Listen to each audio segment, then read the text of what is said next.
함께 잠시 기도하겠습니다. 오늘 기도할 내용은요, 하나님이 나를 존귀하게 지어주셨는데 과연 얼마나 존귀하게 살아가고 있는지 우리가 돌아봤으면 합니다. 믿음의 사람은 근심 대신 기도를 해야 하고, 어려움에서 낙심할 것이 아니라 하나님을 믿어야 하며, 인간관계가 얽혀질 때 상대를 향하여 불평하고 원망하고 흥분하기보다는 하나님께서 이 어려움을 통해서 나를 이끄시려고 하는 건 무엇일까? 왜 나에게 이걸 주셨을까? 묵상하는 마음이 필요합니다. 그것이 바로 하나님의 자녀로서 우리가 살아가는 존귀함의 방식입니다. 그런데 마치 하나님을 모르는 사람처럼 우리가 같이 흥분하고 같이 싸우고 뭐든지 염려하고 근심하고 안달하고 조급해하고 그렇게 살아가고 있지 않습니까? 하나님이 나를 만드신 분이라는 믿음, 이 예배를 통하여 다시 한번 회복되었으면 좋겠습니다. 그리고 그분 안에서 정말 평안할 수 있고 여유를 찾을 수 있고, 그래서 모든 삶의 문제에 대하여서 보다 더 안정적으로 담대하게 맞서 나가는 그런 한 사람의 그리스도인이기를 원합니다.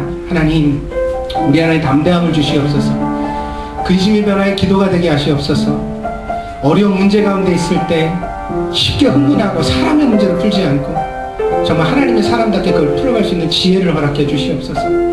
나 하나님의 자녀 맞지요? 그러니까 하나님의 자녀답게 살고 싶습니다. 하나님, 내게 탁월한 입술, 탁월한 생각, 탁월한 마음과 신앙을 허락해 주시옵소서. 우리도 함께 마음을 같이 하여 잠시 기도하고 그리고 하나님 말씀 나누도록 하겠습니다. 기도합니다. 자비로우신 아버지 하나님, 오늘 이 시간을 통하여서 우리를 지으신 창조자 하나님을 기억하기를 원합니다. 하나님은 우리의 아버지가 되십니다. 아버지. 마치 어린아이가 아버지 하나님 조건 없이 그 아빠를 부름과 같이 우리가 하나님을 아버지라고 부릅니다. 하나님은 우리를 그렇게 안아주셨고 그렇게 인도하시고 지금도 함께 하시는 임마누엘의 하나님인 것을 믿습니다. 그런데 우리 육신의 눈으로 하나님이 보이지 않고 우리 육신의 귀로 하나님의 음성이 들리지 않는다고 해서 마치 혼자 버려진 것처럼, 하나님이 곁에 안 계신 것처럼 우리가 상처받고 낙심하고 혼자 괴로워하고 근심과 염려로 밤을 지새우며 살았던 적이 얼마나 많은지요. 하나님이 모든 것이 어리석음을 오늘 이 시간을 통하여 깨닫게 하시니 감사를 드립니다. 이제는 마음속에서 성경으로 결심하겠습니다. 근심이 변하여 기도가 되게 하겠습니다. 어려운 가운데 있을 때 손을 들고 찬양하겠습니다. 다윗이 시편을 통하여 우리에게 보여주었던 것처럼 우리도 인생의 어려운 문제 앞에서 오히려 하나님을 더 크게 찬양하며 하나님을 신뢰하고 앞으로 나아가겠습니다. 문제는 나를 넘어뜨리게 주신 것이 아니라 변화라고 주신 것입니다. 우리는 언제나 번데기와 같이 우리의 껍질을 벗어던지고 그리고 하나님 앞에서 나비가 될 수 있음을 다시 한번 믿음으로 믿게 하여 주시옵소서. 이 살아있는 믿음이 우리를 붙들게 하셔서 그 어떤 시련, 그 어려움 속에서도 하나님의 사람다운 그리스도인으로서의 존귀함을 잊지 않게 하여 주시고 하나님과 함께 동행하는 삶을 믿음으로 살아가는 저희들 되게 하여 주시옵소서. 하나님, 저희들 안에 함께 하여 주실 줄 믿습니다. 오늘 이 예배를 통하여서 하나님 영광받아 주시옵소서. 하나님 함께 하여 주시옵소서. 또 여자에게 이르시되 내가 내게 임신하는 고통을 크게 더하리니 내가 수고하고 자식을 낳을 것이며 너는 남편을 원하고 남편은 너를 다스릴 것이니라 하시고, 아담에게 이르시되 내가 내 아내의 말을 듣고 내가 내게 먹지 말라 한 나무의 열매를 먹었은즉 땅은 너로 말미암아 저주를 받고 너는 내 평생에 수고하여야 그 소산을 먹으리라. 땅이 내게 가시덤불과 엉겅퀴를 낼 것이라. 내가 먹을 것은 밭의 채소인즉 내가 흙으로 돌아갈 때까지 얼굴에 땀을 흘려야 먹을 것을 먹으리니 내가 그것에서 취함을 입었음이라. 너는 흙이니 흙으로 돌아갈 것이니라 하시니라. 아담이 그의 아내의 이름을 하와라 불렀으니 그는 모든 산자의 어머니가 됨이더라. 여호와 하나님이 아담과 그의 아내를 위하여 가죽옷을 지어 입히시니라. 아멘. 아멘. 감사합니다. 지난 시간에는 가정의 신적인 기원에 대해서 우리가 함께 살폈습니다. 다시 말하면 사람을 창조할 때 하나님이 남자와 여자로 창조하셔서 서로 돕는 배필이 되게 하셨다.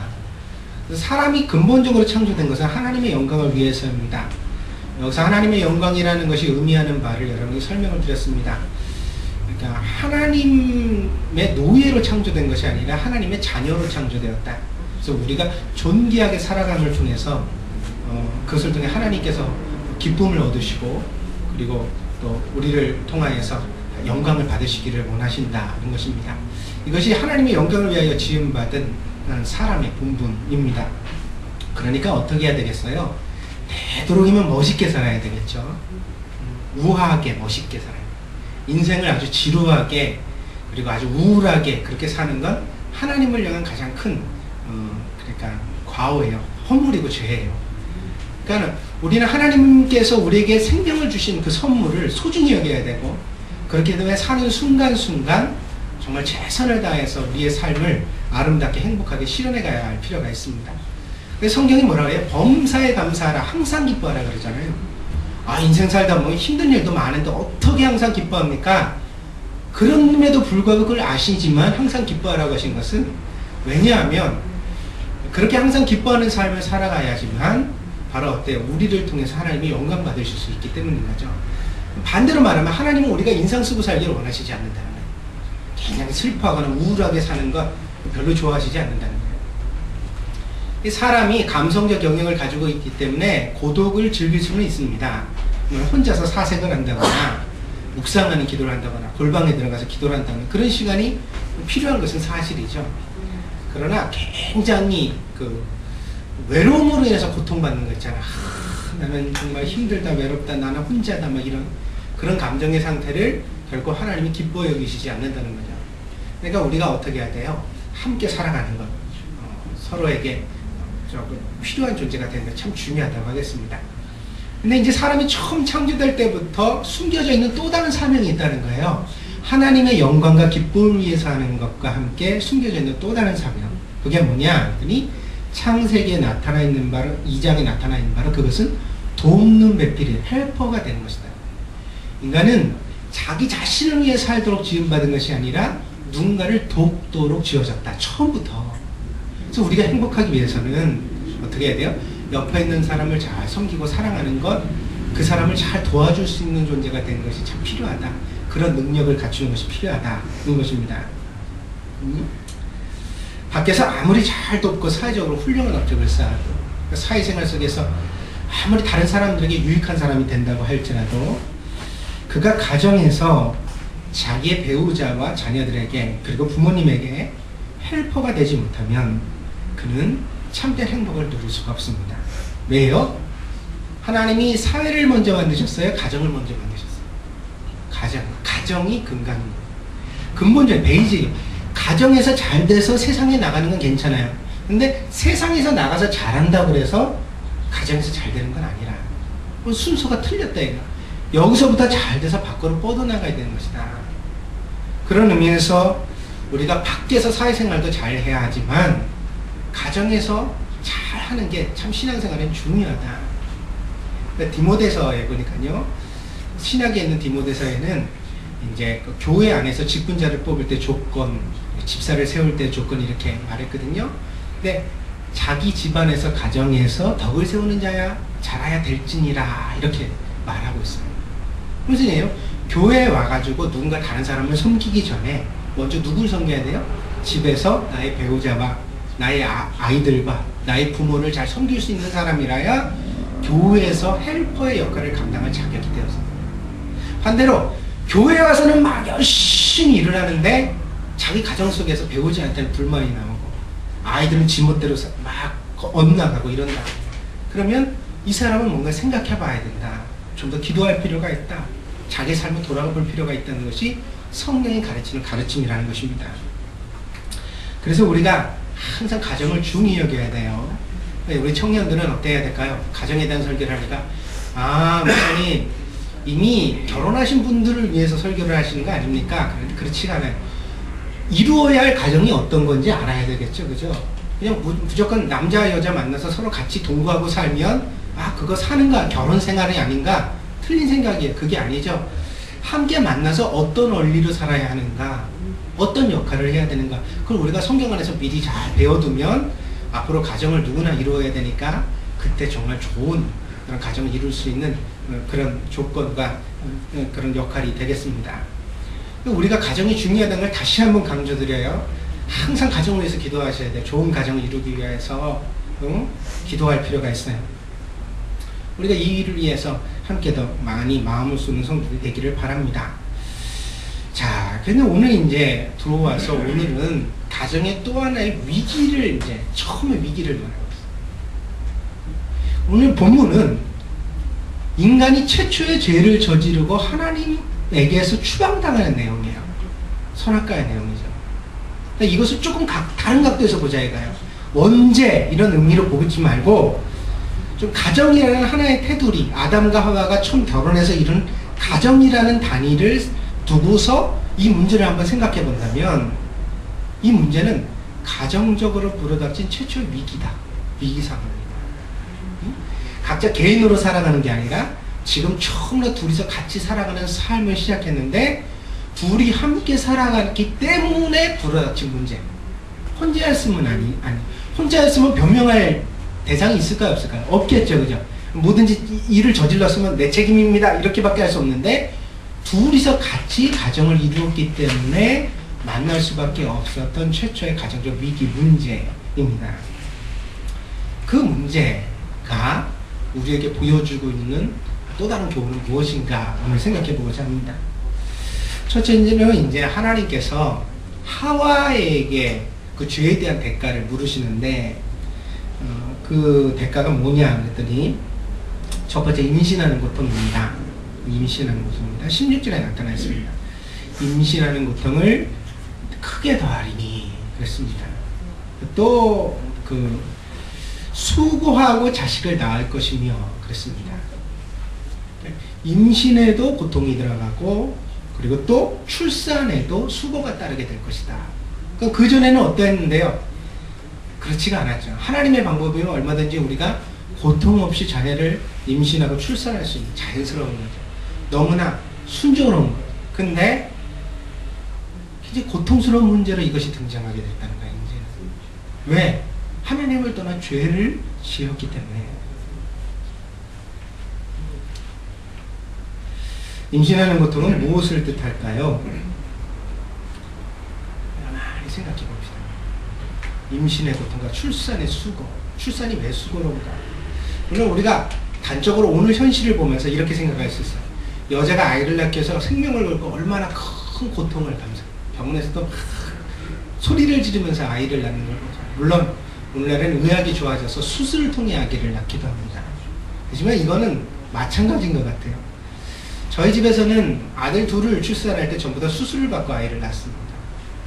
그래서 출산하는 과정 자체, 그러니까 아이를 낳을 때는 마취가 돼가지고 별로 그렇게 고통스럽지 않게 아이를 낳은 것 같아요. 하지만 자연 출산을 하신 분들은 애를 낳을 때는 고생하지만 아기를 낳고 나면 반나절도 지나지 않아서 걸어다니거든요. 그리고 뭐 음식도 먹고 아무렇지도 않아져요. 금세 멀쩡해지죠. 이제 수술을 통해서 아기를 낳고 나면요, 이 꼬맨자리가 다 아물고 그리고 몸이 원래 상태로 회복될 때까지 마취해서 깨어나고 그러는 과정이 점점 고통. 그래서 아이를 낳는 건요, 수술을 하거나 수술을 하지 않거나 전부 다 마찬가지인 것 같아요. 전에 고통을 받느냐, 낳고 나서 고통을 받느냐의 차이일 뿐이지, 혹시 의사들이 이쪽이 더 쉽습니다 이렇게 말하면 웃기지 마세요 그러세요. 근데 절대 아니에요. 둘 다 여자에겐 고통이 있다는 데는 앞으로 힘든 과정. 이런 고통을 전부라고 말할 수 있을까요? 그렇지 않습니다. 왜냐하면요, 우리가 알고 있는 역사 속에 어머니라는 이름은 슬픔과 고통의 이름의 상징처럼 되어져 있다. 자식을 가슴에서 품고 배에 지녔다 10달을 지녔다가 아이를 낳잖아요. 물론 부정도 깊지만 어머니는 그렇게 자기 몸으로부터 태어난 아기이기 때문에 정말 이 아이를 뗄래야 뗄 수 없는 너무나 깊은 자기 일체처럼 느끼는 동물감을 가지고 있어요. 그러다 보니까 이 아이를 키워가는 가정이 어머니에게는 어떻게 되죠? 끊임없는 고통이죠. 아이가 아파도 고통, 아이가 다쳐도 고통, 큰아이가 결혼을 못해도 고통, 직장을 못 들어가도 고통, 이 아이가 자기 눈에서 사라질 때까지 다시 말하면 어머니가 죽어서 흙으로 돌아갈 때까지 끊임없이 아이를 자기 뱃속에서 가슴속에서 놓지 못하는 부모의 고통이라는 얘기죠. 원래는 그런 것이 아니었느냐? 맞아요. 원래는 그런 것이 아니었어요. 왜죠? 모든 사람의 생명의 주관자는 하나님이시기 때문에. 그 창조 질서 속에서 사람이 태어났다면 아담은 그 자식을 자기 가슴에 품고 고민하고 염려하고 자식을 어떻게 키울까를 고민할 것이 아니라 하나님께 다 맡기고 편안할 수 있었겠죠. 그래서 오늘도 마찬가지입니다. 우리가 예수를 잘 믿고 신앙 안에 들어오면 자식을 내 마음대로 키우려는 욕심을 버리고 하나님 안에서 어머니지만 안식할 수 있게 되는 줄 믿습니다. 자식을 하나님께 맡기게 되는 거예요. 굉장한 축복이죠. 그때서부터 이 어머니는 자식을 위해서 전전긍긍하는 게 아니라 하나님이 이 아이를 이끌어 주실 것을 믿고 신뢰하며 기뻐하고 찬양하고 기도할 수 있는 사람으로 변화되게 됩니다. 하지만 오늘 선악과를 따먹은 이 하와에게는 임신의 고통, 아이를 가슴에 품는 고통이 하나님께서 주신 것으로 나타났다는 거예요. 여성에게 있어서 소유욕은 강렬한 열망인 것 같습니다. 왜냐하면요, 임신이라는 게 아이를 품는다는 뜻이잖아요. 아이를 품는다는 거. 그다음 두 번째 뭐라 그러냐? 남편을 원한다 그랬어요. 너는 남편을 원하고. 이 원한다는 말이 강렬해. 왜냐면 히브리어 원문의 표현을 보면요, 이 원한다는 말은 남편을 지배하려고 든다 그런 뜻이에요.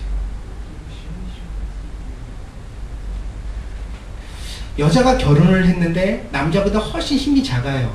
그런데도 불구하고 늦게 태어났죠 또. 그렇죠?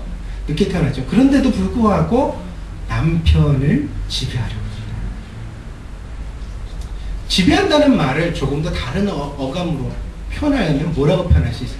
지배한다는 말은 소유한다는 말과 비슷해요. 그래서 오늘 본문 속에는 여자의 한 속성이 드러나 있어요. 그게 뭐냐면 자식도 품으려고 하고 남편도 품으려고 한다. 자기 마음대로 하고 싶어요. 그런데 마음대로 되면 얼마나 좋겠습니까? 근데 보세요. 품으려고, 자식을 계속 품으려고 하는데 그게 고통스럽잖아요. 그런데 결국 어때? 수고해서 자식을 낳아버리죠. 낳는다는 얘기는 무슨 얘기? 이 말을 함축적으로 보면 임신의 과정을 통해서 출산한다는 말이기도 하지만 이 말을 조금 더 은유적으로 표현해서 본다면 아이를 계속 소유해서 안고 있으려고만 하지만 아이는 결국 사람이 돼서 어머니를 떠난단 말이에요. 아시겠어요?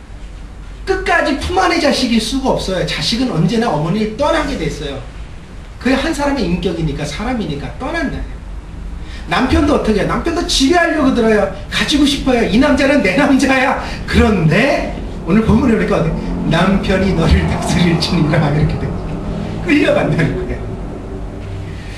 마음대로 하려고 그랬는데 끌려간다는 거예요. 마음대로 하고 싶지만 마음대로 안 되는 그 욕심이 제어당하는 그것을 하나님께서 권리로 명령으로 주셨다는 거예요. 그래서 여자분들은요, 오늘 이 설교를 들으면서 가만히 생각해 보셔야 되는데, 저는 여러분에게 남편에게 지고 살아라, 무조건 굴종해라, 복종해라 이런 설교를 드리는 건 아니에요. 하지만 여자분들에게 성경적 원리에서 드리는 교훈이 한 가지 있어요. 그게 뭐냐? 자식을 향하여, 남편을 향하여 욕심을 좀 포기해라. 그 욕심이 자기를 괴롭게 할 것이다. 그 욕심을 포기하지 않고서는 여자가 행복할 수가 없다. 자기 욕심을 좀 내려놓고 상대를 존중하는 법을 좀 배워라. 상대가 자식이 가고자 하는 것, 남편이 가고자 하는 것, 그를 갖다가 좀 존중할 수 있는 마음, 들을 수 있는 귀, 그걸 좀 품어줄 수 있는 어머니의 가슴을 가지도록 노력해라. 그래야 어떻게 해요? 이 저주로부터 벗어나, 이 고통으로부터 벗어나서 바로 여자가 행복할 수 있는 길을 찾게 된다는 거예요.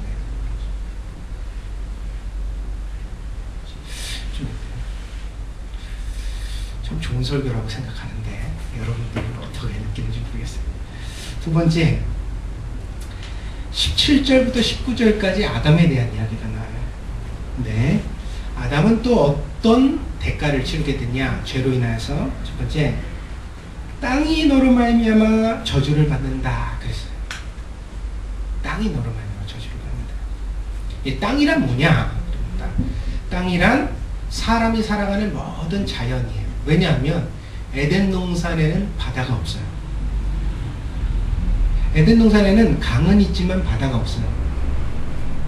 그래서 에덴 동산에서 4개의 강이 발원했다. 샘이 터져나서 그것이 4개의 강이 큰 강을 이루었다는 기록은 있지만 바다가 등장하지 않아요. 그래서 오늘 이 땅이라는 말은 당시 에덴 속에서 아담이 만날 수 있었던 모든 자연의 틀이에요. 응?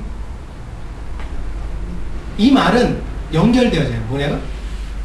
로마서 말씀해 보니까 아담이 죄를 지음으로 인하여 모든 만물이 죄의 저주에서 허덕이게 됐다, 이런 표현이 나거든요.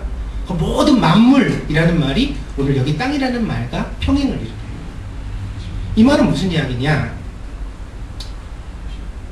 아담으로 인하여서 자연이 바로 저주를 받았다는 거예요. 그 결과 조금 더 볼까요? 그랬더니 18절에 보니까 땅이 내게 가시덤불과 엉겅퀴를 낸다 그랬어요. 땅이 가시덤불과 엉겅퀴가 어디서 왔는데요? 아무도 심지도 않았어요. 원래 없던 거예요. 원래 자연은 사람이 살아갈 수 있는 최적의 조건이었어요. 사람의 피부를 상하게 한다거나 사람을 다치게 한다거나 사람에게 어떤 고통을 주는 자연은 지음받지 않았어요. 뭐냐? 그 자연이, 원래 지음받은 자연이 사람의 죄로 인하여서 변질된 거예요. 변질돼서 어떻게 돼요?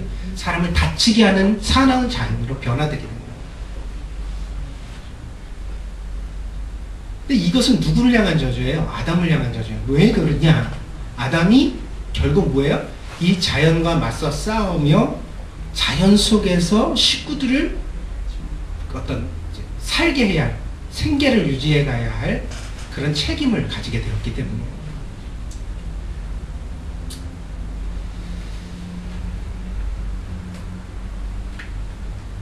오늘 우리는 자연에 대한 많은 그런 피해를, 굉장히 자연을 통해서 고통을 당하는 현실에 우리가 직면해 있습니다. 일본은 어때요? 물론 지진이 일어나서 큰 쓰나미로 사람들이 죽은 것도 문제입니다만, 만약에 그 쓰나미 피해만, 지진의 피해만 있었다면 벌써 많이 복구되고 아마 사회가 평정을 더 많이 찾았겠죠. 근데 이제 있어서는 안 돼. 그 원자력에 대한 욕심, 값싼 에너지에 대한 과욕, 욕망이 지금 모든 먹거리, 그 다음에 살아가는 삶의 자연들을 오염시킴으로써 사람을 굉장히 위기로 몰고 있어요.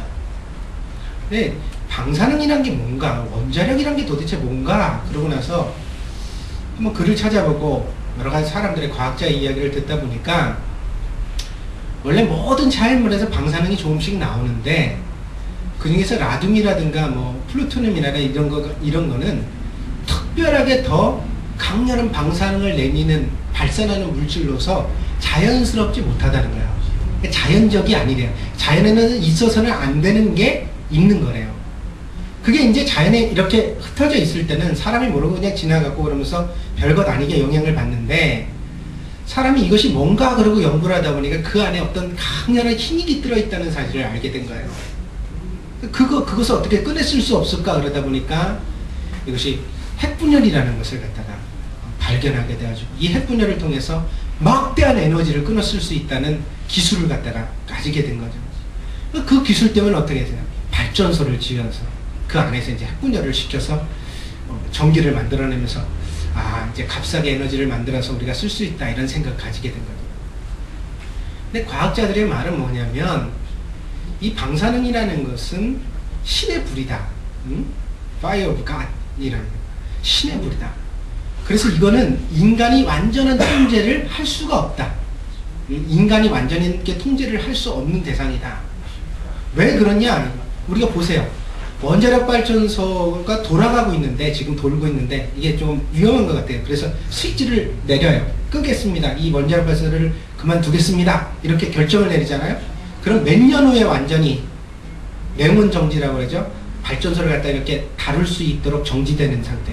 1년 이상 걸려요. 1년이 지나야지 막 끓던 원자로가 100도 이하의 저온으로 이렇게 되는 거예요.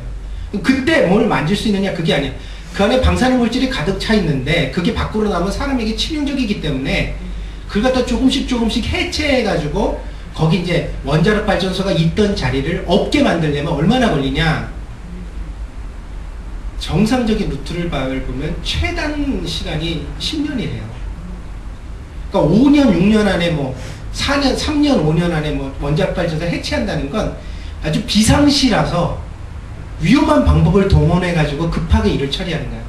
거기에 당연히 리스크가 따르겠죠. 그쵸? 어쩔 수 없기 때문에 그 일을 하는 거예요. 하지만 정상적으로 안전한 방식을 동원해서 조금씩 시켜가면서 그걸 다 해체하는데 얼마 걸린가요? 10년이 걸린다. 그리고 이 불은 붙였다가 끄는 데만 몇 년이 걸려요. 적어도 11년이 걸리는 거예요. 붙였다가 끄는 데만. 응? 그 11년 안에 무슨 일이 일어날지 사람이 통제할 수 있냐 이거예요. 지진, 해일, 쓰나미, 화산 폭발, 응? 그 밖에 무슨 또 인간적인 많은 일들이 있죠. 뭐 전쟁. 한국에도 원자력 발전소가 많은데 북한이랑 지금 싸우고 있어요. 북한이 만약에 대포를 쏘고 내려오고 전쟁이 시작된다. 그러면 이제 전쟁이 시작됐으니까 원자력 발전소를 꺼야겠다. 10년 후에 꺼진다고요. 10년 후에. 10년 후에 안전해지는 거예요. 그러면 그 10년 안에는 우리나라 그 대한민국에 있는 장관이 그런 얘기했어요. 우리나라 원자력 발전소는 폭격을 받아도 안전합니다. 이런 바보 같은 소리나 해야 되고 말이에요.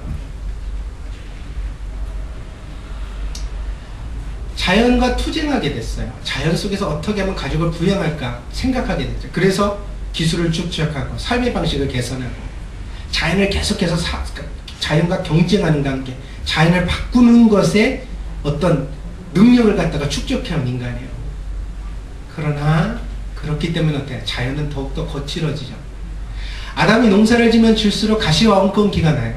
사람이 자연을 손대면 손댈수록 더 망가져요. 이상해요. 강에다 볼을 만들고 그러면 주변을 청소해내면 강이 좋아진다? 그렇지 않아요. 인간이 손대서 좋아진 적이 없어요. 대한민국에 재미난 선례가 있어요. 대한민국에서는 동쪽에 있는 데 그 산이 굉장히 많아요. 동해안 쪽에 그쪽에 이제 나무가 많은 산이 집중됐는데 거기 산불이 났어요. 크게. 그래가지고 몇만 평의 그런 산이 몇 개가 다 불타가지고 불탄 적이 있었어요. 근데 이 산을 갖다가 이제 복구를 해야 되잖아요. 어떻게 이제 다시 재건을 해야 되는데 아주 두 산이 있는데 두 산을 갖다가요 정권이 바뀌면서 다른 방식으로 복구를 했어요. 그게 뭐냐면 첫 번째 산은 줄을 맞춰서 나무를 심었어요. 그 산에 꼭 필요하다고 생각되는 나무를 묘목을 사다가 줄을 맞춰서 쫙 불타버린 산에다 나무를 쫙 심어줬어요.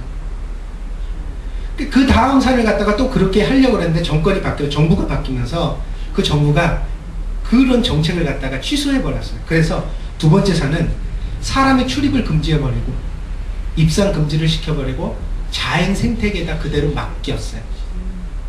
똑같이 불탄 두 산이에요. 10년이 넘게 지났어요. 자, 인간이 나무를 줄 세워서 맞춰서 심은 산과 입산 금지를 그냥 시켜버린 산 중에 어디가 더 생태계가 잘 복원되고 더 좋은 산이 됐을까요?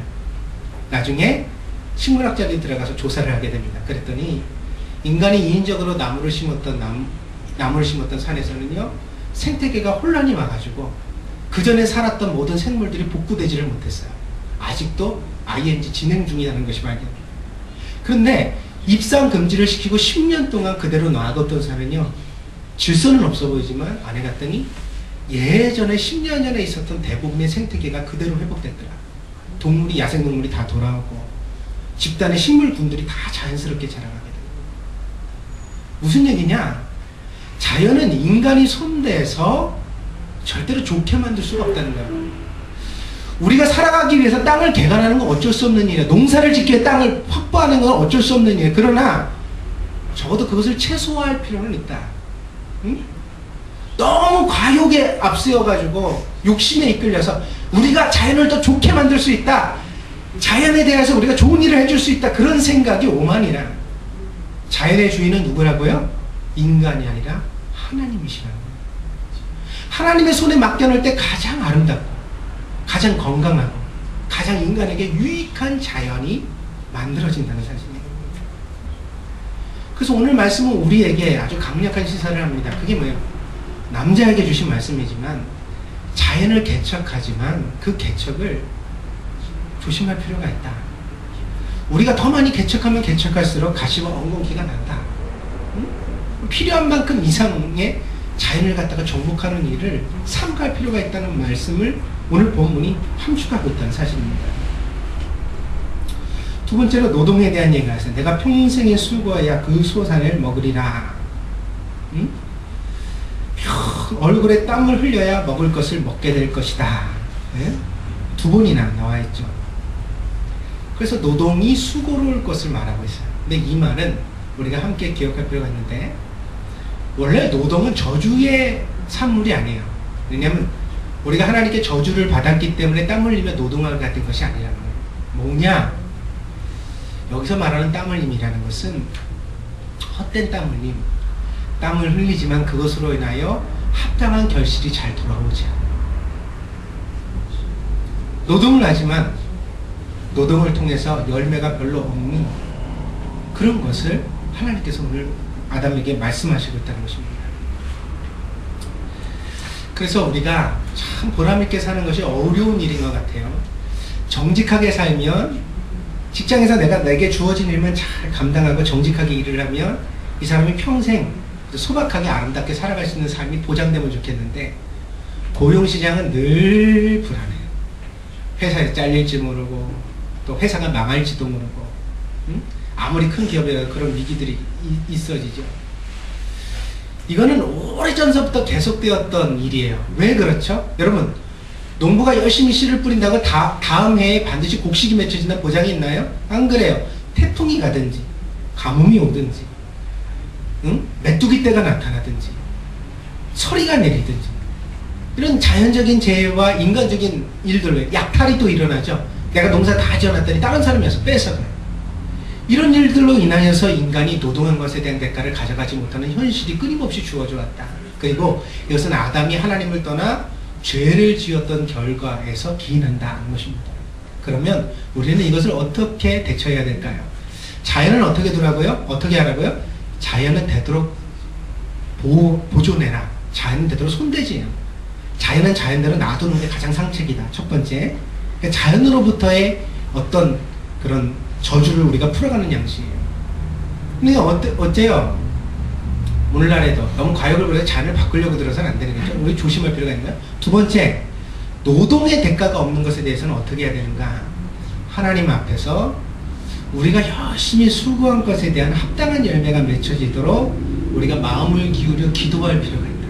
노동만 하지 말고 이제는 노동한 것에 대한 결과를 하나님께 보호를 강구하는 기도를 드릴 필요가 있다는 거예요. 여러분에게 말합니다. 남자들은요, 특별히 직장이 고마운 줄 알고 직장에 대하여 기도해야 돼요. 물론 요즘은 맞벌이 하는 여성들도 많으니까 여성에게도 똑같이 해당되어져요. 자기 직장이 있을 때 그 직장을 귀히 여기고 그 직장을 통해서 내가 수고한 것만큼 합당한 열매를 거둘 수 있도록 하나님 앞에 기도하는 과정이 필요하다.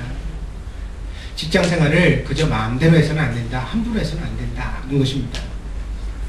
그 다음에 세 번째로 아담에게는 흙으로 돌아간다고 말씀하셨습니다.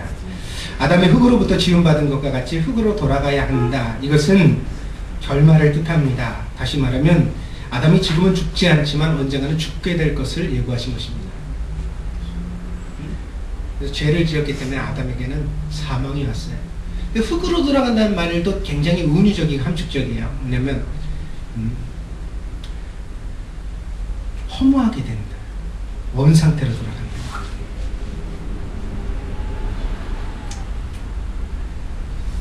우리가 어땠어요? 인생이 태어나서 한번 멋지게 살아보고 싶잖아요. 어렸을 때 다 가슴에 콧물 품었죠. 우리가 한번 내 인생을 한번 포부 있게 살아보리라. 그런데 살고 났더니 남은 게 별로 없더라. 고생한 것만 있더라. 참 힘들게 살았구나 그러면서 죽을 수 있는 거죠. 그게 아담에게 주어져 있는 형벌이었다는 거죠. 이것도 우리가 주님 앞에서 하나님만의 신앙을 향해 극복해 가야 될 문제예요. 뭐냐? 허무하게 살지 않도록 하나님의 말씀 안에서 인생 일을 잘 생각해서 죽음을 항상 염두에 두고 결말을 위해서 준비하는 인생을 살아야 되겠다. 그런 생각을 가져봅니다. 이 두 주제가 어떻게, 두 저주가 전부 다 남자와 여자 처음에 가정에 주어졌죠. 이것으로 인해서 하와는 굉장히 많은, 그런 하와와 아담은 굉장히 많은 부담을 지게 됩니다. 근데 오늘 본문 속에 굉장히 숨겨져 있는 또 하나의 의미가 있어요. 그게 무엇인지 아세요? 자, 이거 보세요. 하와를 처음 만들어서 아담 앞에 데려갔더니, 하나님 데려갔더니 아담이 노래를 지어서 이는 내 살 중에 살이요 뼈 중에 뼈로다, 그렇게 노래를 불렀어요. 사랑했기 때문에 일어난 감정이죠. 얼마나 기뻤으면 노래를 다 불렀을까요? 처음 노래는 하나님께 들려진 게 아니라 여자에게 들려진 노래였어요. 참 그렇게만큼 아담이 좋아했죠. 그런데 죄를 짓고 났더니 어땠어요? 이 여자가, 하나님이 지어주신 여자가 나를 꼬여서 죄를 짓겠습니다.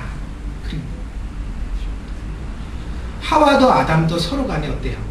굉장히 불쾌한 감정을 가지게 돼요. 왜냐하면 상대로 인하여 내가 고생하게 됐다는 거예요. 당신 때문에 내가 이렇게 힘들게, 내 팔자가 꼬이고 내 인생이 힘들게 됐다라는 생각을 갖다가 품게 됐다. 그러나 오늘 본문은 뭐라고 말하고 있어요? 마지막에 이렇게 얘기해요. 아담이 그의 아내의 이름을 하와라 불렀으니 그는 모든 산자의 어미가 됨이라. 하와가 무슨 뜻인지 아세요? 이브라고. 예, 하와는 히브리식 표현이고요. 이화라고 해요. 이화가 원래 히브리어 발음인데 그걸 그대로 와서 하와라고 불렀고요. 이거를 이화라고 히브리어 발음을 하기 때문에 헬라어로는, 라틴어로는 뭐라고? 이브라고 부른 거예요. 그래서 이브와 하와는 같은 뜻이에요. 하나의 말이에요. 아시겠어요? 그러면 하와는 무슨 뜻일까요? 신앙생활 몇 년 했는데 여태 하와가 뜻이 뭔지도 모르고 살아요. 무슨 뜻이냐? 생명이란 뜻이에요. 생명. 라이프란 뜻이에요. 자, 오늘 본문의 의미를 보면 어떻게 해야 할까요? 모든 자식을 낳는 생명의 근본이 되니까 어머니라는 이름으로 하와라는 이름을 주었다. 여러분 보세요. 이 라이프 하와라는 말은요, 히브리 성경에 있어서 정말 중요한 단어예요. 왜 그래요? 구원을, 뭐라고 해요? 생명을 얻는다라는 거죠. 하나님이 우리에게 주시는 회복 자체를 뭐라 해요? 생명이란 거예요. 그러니까는 자기 아내를 향하여서 하와라는 이름을 붙일 때 둘이서 굉장히 싸웠지만 어떻게 된 거예요? 화해된 거죠. 죄인지만 화해된 거예요. 그러면서 남편이 아내에게 희망을 말한 거예요. 우리 비록 힘들지만 언제나 우리 같이 행복하게 될 거야. 지금은 저주를 받지만 앞으로 잘 되는 날이 있을 거야. 그러면서 그 일을 고쳐준 거예요.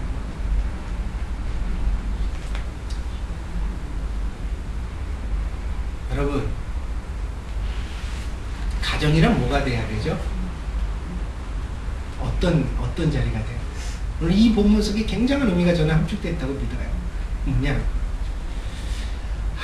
아무리 망가지고 죄를 짓고 손가락질 당하고 세상으로부터 버림받아도 가정이란 것은 어때요? 상대를 격려하고 용기를 주고 인정해주고 용서하고 사랑해줄 수 있어요. 그게 바로 하나님이 주신 가정의 본래적 의미입니다. 그래서 여러분 신기한 게 있어요. 이 본문을 이제 보면서 많은 성경학자들이 놓쳤던 부분이에요. 그게 뭐냐면 항상 가죽옷을 지어주셨다 하나님이. 이건 누구나 다 알죠. 가죽옷을 지켜주신 굉장히 하나님께서 희망을 주신 것이다. 이 예수 그리스도를 예표한 사건이다. 마르틴 루터도 이제 본문을 그렇게 번역했어요. 네.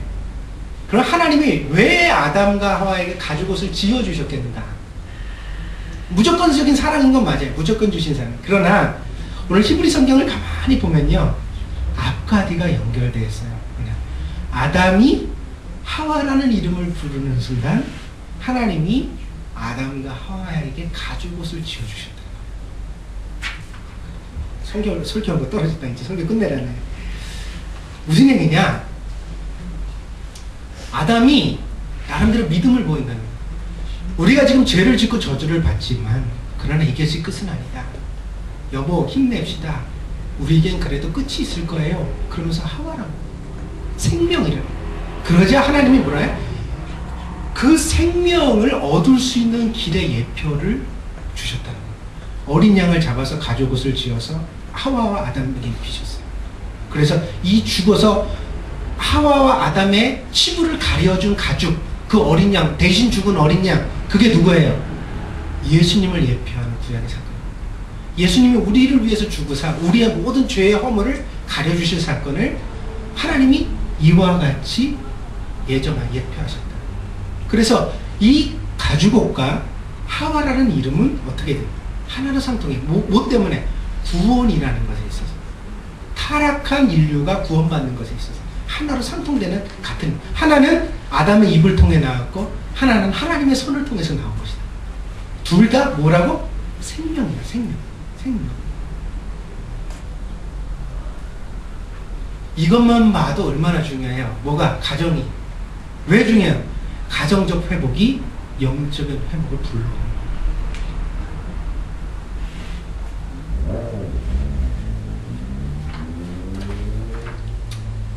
그래서 여러분 말씀을 드립니다. 부부지간에는 어떤 문제가 있었는지 그 문제를 갖다가 결코 등을 져서는 안 돼요. 같이 풀어야 되는 거예요. 다시 좀 같이 풀어요. 아무리 힘들어도 그걸 같이 풀려고 그렇게. 요즘 젊은 사람들한테는 그런 모습을 많이 봐요. 나는 할 만큼 했어. 나는 이제 더 이상은 못해. 이게 틀린 생각이라. 그래서 입을 닫아버려요. 같이 사는데 더 이상 대화가 없는 부분. 응? 대화가 없는 부분. 심지어는 각방 쓰는 부부. 그럼 뭐 왜 사냐 그랬더니 애 키우려고 산대.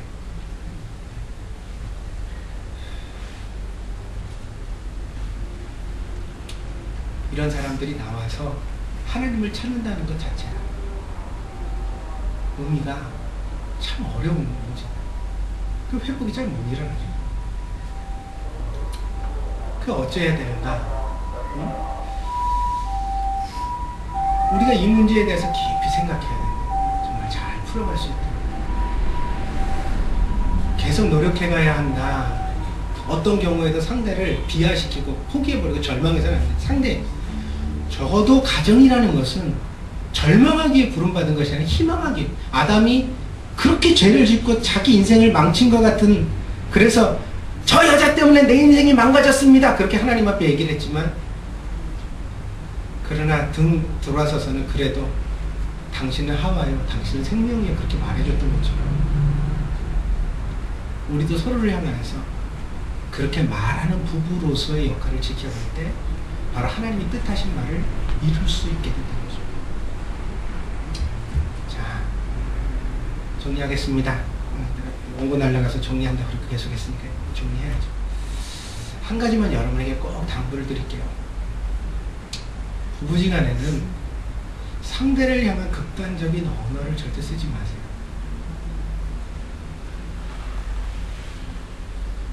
오래 남아요.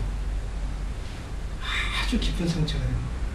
신경 안 쓰는 것 같은데도 그 말이 가슴 깊은 곳에 남아서 계속 찌르고 자기를 걸리적거리고, 마치 보이진 않지만 손끝에 박혀있는 가시처럼 말이에요. 이게 없는 것 같은데 어떻게 하다 보면 아파. 어떻게 하다 아파. 똑같아요. 잊어버린 것 같은데 또 생각나고, 잊어버린 것 같은데 또 생각나고. 왜? 세상에서 16살까지는 부모님이 나를 제일 잘 알았지만 20살, 30살 돼서 누가 나를 세상에 아냐 이거예요. 그래도 같이 사는 사람 아니에요? 그 사람이 나를 가장 잘 아는 거예요. 그 사람이 나에 대해서 폭언을 일삼고, 응? 절망의 말을 하고, 당신은 그래서 안 돼! 틀렸어! 응? 당신이야말로 끝장이야!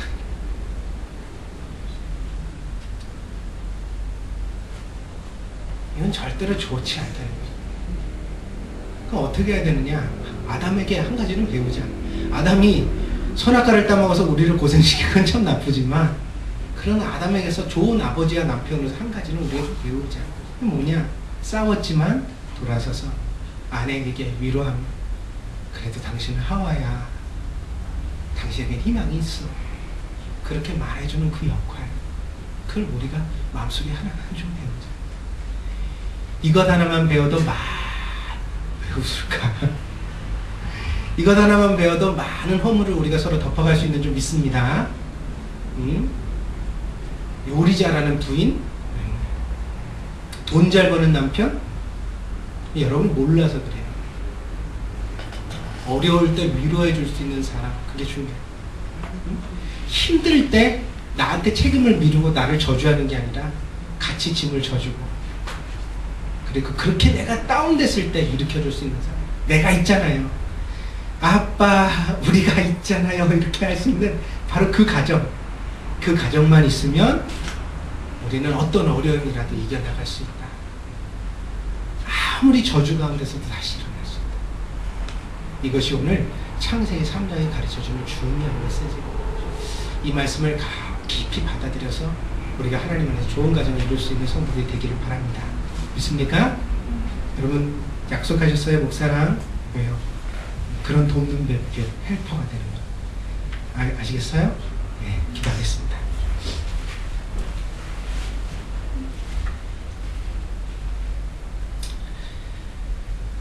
나무가 잘려나가도 죽은 것은 아닙니다. 모든 가지가 없어진 것 같지만, 그러나 봄이 지나고 여름이 되면 그 구루터기에서 작은 싹이 다시 돋기 시작하고 마침내 다시 나무가 되는 기적을 우리는 눈으로 봅니다. 사람은 살다 보면 끔찍한 실수를 저지를 때도 있습니다. 회복될 수 없는, 돌이킬 수 없는 잘못을 할 때도 있습니다.